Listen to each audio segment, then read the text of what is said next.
నాయకుడు ఆయన. అంటే పెద్ద పెద్దోళ్ళకి సంపాదించుకోవడానికి అవసరమైనటువంటి మార్గాలు చూపెడతారు. దాని నుంచి ఆయన లబ్ధి పొందాడని విపక్షం విమర్శించింది, అది అవునా కాదన్నది పక్కన పెడితే, పెద్దవాడు బాగుపడతాడు 10 మందిని బాగు చేస్తాడు అనేటటువంటిది చంద్రబాబు స్టైల్ ఆఫ్ ఫంక్షనింగ్. పేదవాడిని మనం నేరుగా పెడితే ఆ పేదవాడు తను తింటూ నలుగురికి పెడతాడనేది జగన్ స్టైల్ ఆఫ్ ఫంక్షనింగ్.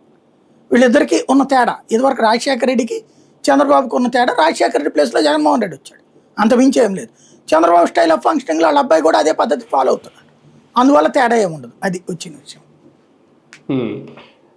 కానీ ఇప్పుడు అంటే రైతు పరిస్థితి మారాలి అంటే ఈ ఈ ఈ కూటమి హయాంలో ఇంతేనా సార్? మళ్ళీ జగన్ వస్తే కానీ మారదనే పరిస్థితి ఏమన్నా ఉందా?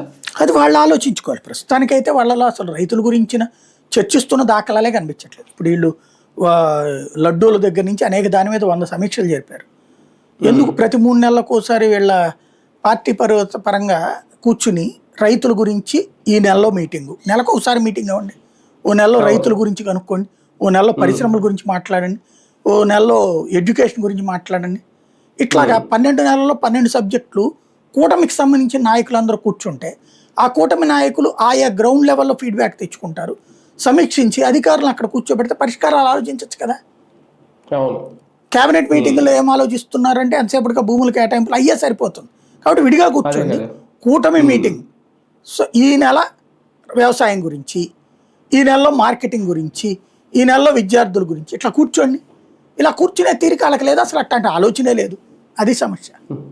మెయిన్ రైతు సమస్య మీద దృష్టి పెట్టడానికి టైం లేదేమో. టైం టేబుల్ తయారు చేసుకుని చేసుకోవాలా.